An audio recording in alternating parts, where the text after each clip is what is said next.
e nesse vídeo nós iremos ver quais foram as táticas utilizadas pelas gimnospermas na conquista do ambiente terrestre. Eu sou o professor Harrison, você está no Biologia Direta, Biologia Sem Enrolação.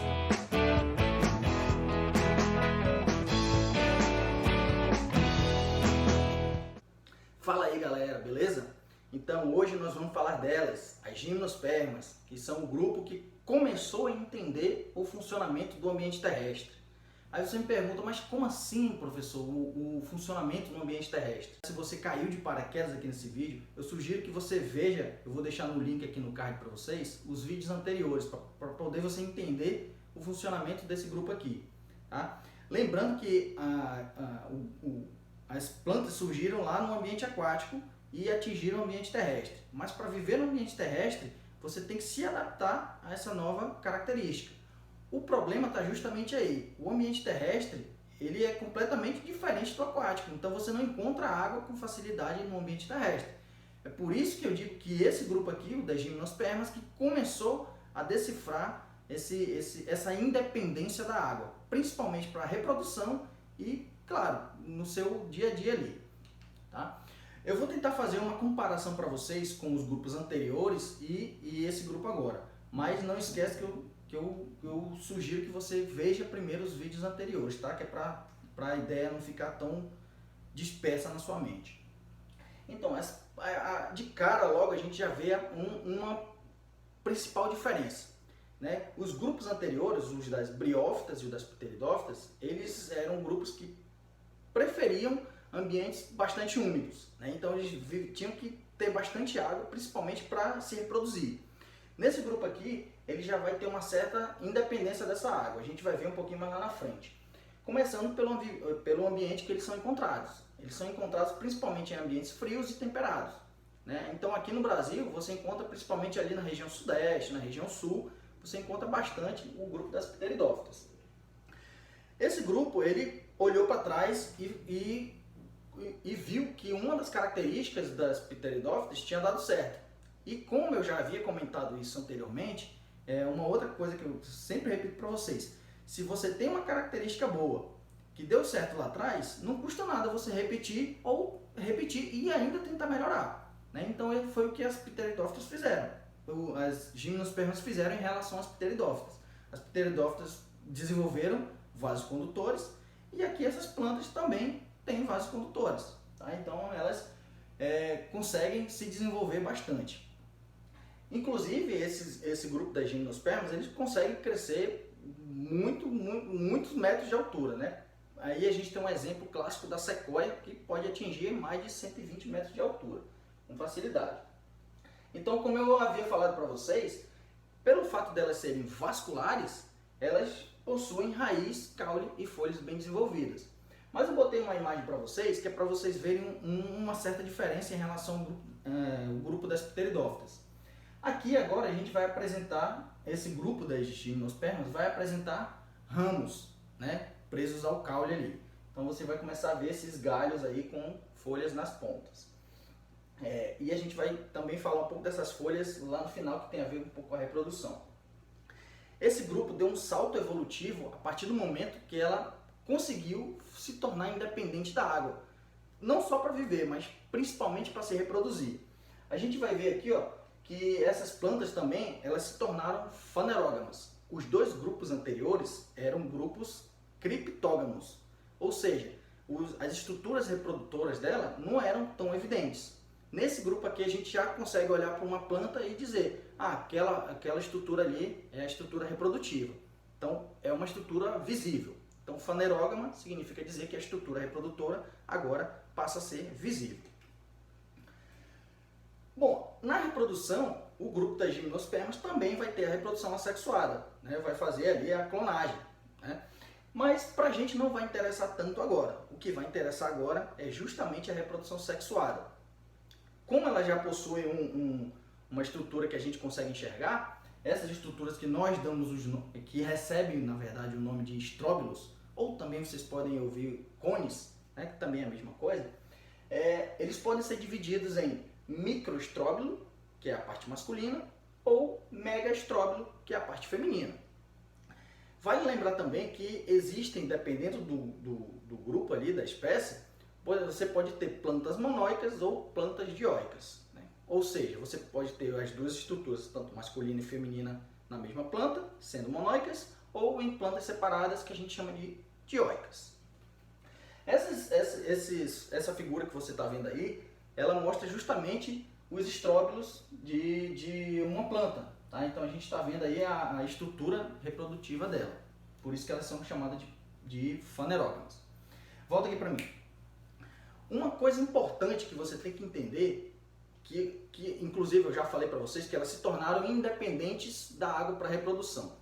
Beleza, mas professor, como que elas se tornaram independentes? O que elas fizeram, o que elas fazem na verdade para poder se reproduzir? Imagina lá no grupo das briófitas e pteridófitas, onde os gametas masculinos são flagelados. Então, se eles são flagelados, eles precisam de água para ir nadando até chegar à estrutura feminina, para fazer a fecundação. Nesse caso, não vai haver água. Você não precisa de água. Você vai utilizar um outro método que a gente chama de polinização. Tá? Então, essa polinização, nesse caso específico, vai acontecer geralmente através do vento, que a gente chama de anemofilia. Beleza? Em relação à fase dominante ou à fase efêmera, você vai ter uma repetição do grupo das pteridófitas.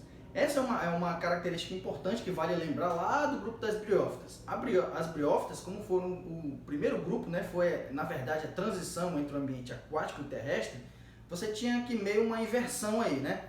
Então o grupo das pteridófitas veio para corrigir, tornando a fase dominante o esporófito, a fase diploide, né? E a fase efêmera, o gametófito, né? Que é aquela fase passageira, aquela fase menos complexa, como o gametófito. Então, no grupo das gimnospermas, ela vai justamente repetir o que as pteridófitas já faziam. Então, também vai ter a fase duradoura, como a fase diploide, e a fase efêmera, a fase haploide.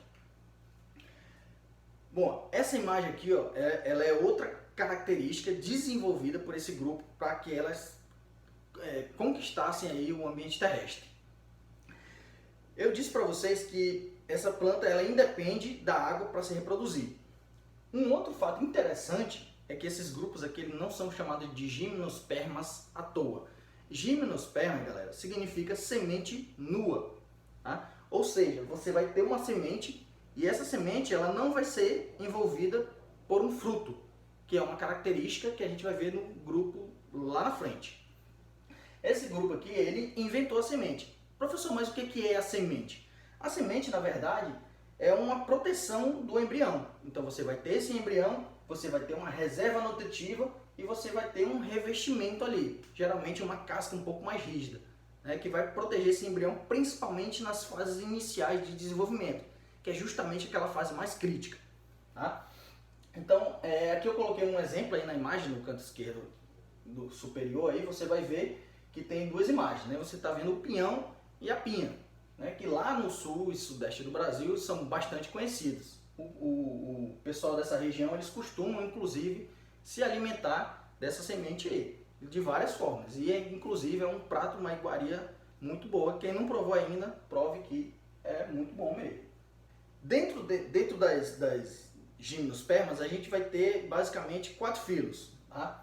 A gente vai ter o das coniferófitas, que são representadas aí por esses gêneros, né? E você vai ter os guinetófitos, que também são representados por esses gêneros que estão vendo aí.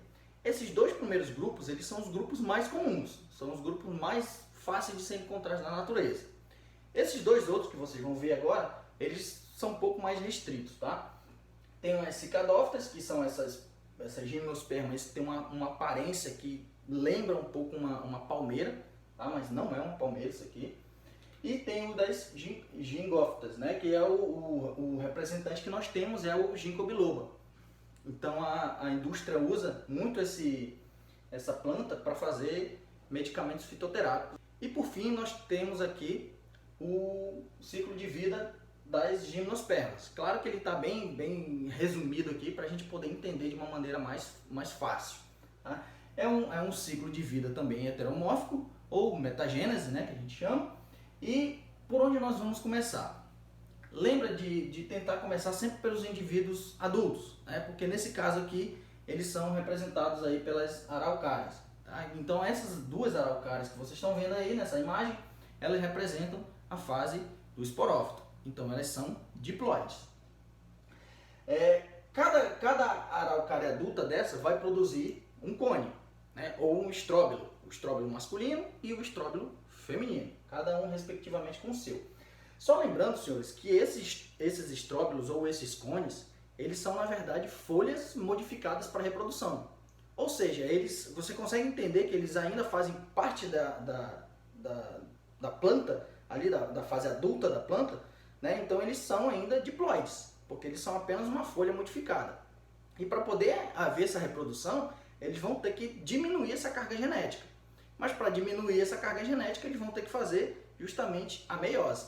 E é o que ocorre dentro desses cones aí. Tá? Então vão ocorrer sucessivas meioses. No caso do cone masculino, vai ser produzido o que a gente chama de grão de pólen. Então é justamente esse grão de pólen aí que vai ser dispersado através do vento. Tá? Então o vento vai levar esses grãos de pólen para até a parte feminina. Vale ressaltar também que, principalmente nas coníferas, né, naquelas plantas que têm o formato de cone, a gente observa que geralmente a parte masculina ela fica na parte inferior da planta, né, que é uma forma de a planta tentar evitar a autofecundação. Porque se a parte masculina ficasse em cima e a feminina embaixo, o pólen ia cair e facilmente iria autofecundar essa planta aí. Então, esse grão de pólen, quando ele chegar lá na parte feminina, ele vai produzir aí o tubo polínico, que vai ser um canal que vai liberar justamente as células masculinas para elas poderem chegar até a célula feminina ou o óvulo, no caso. Né? Dentro dessa região vai acontecer a fecundação e vai gerar justamente aquilo que eu acabei de mostrar para vocês. Vai gerar a semente. E essa semente, dentro dessa semente, na verdade, vai conter o embrião que vai estar protegido ali. E dentro dessa proteção, além do embrião, você vai ter também uma reserva de alimento para ele. Principalmente para ele viver nesses primeiros dias de vida aí, né? Que é a fase mais crítica. Então você perceba que essa planta ela desenvolveu uma forma de dispersar os seus gametas sem o auxílio da água. Por outro lado, o filho que ela está produzindo, né, a semente que ela está produzindo, ela vai ter uma chance muito maior de sobrevivência. Então a chance desse embrião sobreviver é muito maior, porque já que ele não está ali no ambiente diretamente na água, então ele consegue sobreviver durante algum tempo até encontrar condições favoráveis para começar a se desenvolver. Uma outra coisa que pode acontecer ainda, eu coloquei aqui na imagem aqui, ó, você está vendo uma gralha azul. Né? Então essa gralha ela está com uma semente, um pinhão no bico. Então acontece muito isso também. Essa gralha ela pode inclusive pegar essa semente que está aqui e levar para mais longe. Isso para a planta é maravilhoso, porque ao invés daquela planta nascer ali perto dos pais, ela consegue ir para mais longe. Ou seja, indo para mais longe é uma conquista maior do ambiente terrestre. Cada vez que ela se dispersa, cada vez mais vai conquistando mais território. E esse é o objetivo das plantas, né? Até chegar lá no último grupo. O último grupo, ele vai olhar essa característica e vai dar uma modificadinha aí que a gente vai ver quando chegar lá, tá certo? Então, galera, se você gostou, curte o vídeo, dá o like, bate no sino e até a próxima.